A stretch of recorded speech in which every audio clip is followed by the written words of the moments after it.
like, well, your spiritual leader is saying something that's kind of going against the initial dogma. And now how people are trying to deal with that and, and process that. It's a question of whose interpretation are Right. we individually going to embrace? Do we embrace the interpretation of people who were speaking on this subject, several hundred, if not a couple of thousand years ago? Hmm.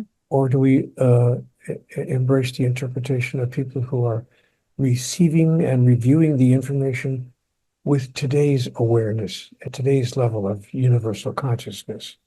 One of the things I think we have to do and have the bravery to do in theology is something that we have not hesitated to do in science or medicine or technology. But in theology, one of the most important areas, if not the most important area of human interaction, we have staunchly refused to do it. And what have we refused to do in theology? Question the prior assumption. Now, if scientists didn't question the prior assumption, we would never have made any advance in scientific discoveries.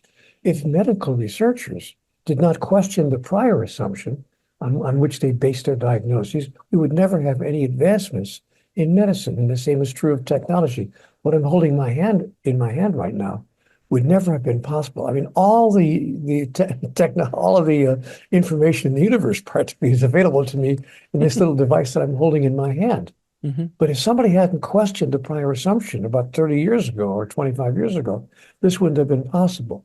But you know what? In the area of theology, we're not allowed to question the prior assumption. What we were told 600 years ago, 800 years ago, 2,000 years ago is not to be questioned. What Conversations with God did for me in my own personal experience was question the prior assumption.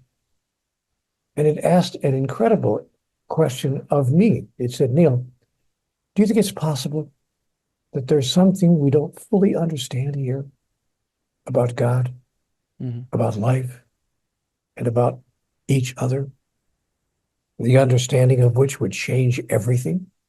And of course, my thought was, well, I guess it's possible. We don't understand all of it. Hmm. So God said, oh, good. So then you're open to perhaps a new understanding. So take these ideas down. And that began a 3,000-page dialogue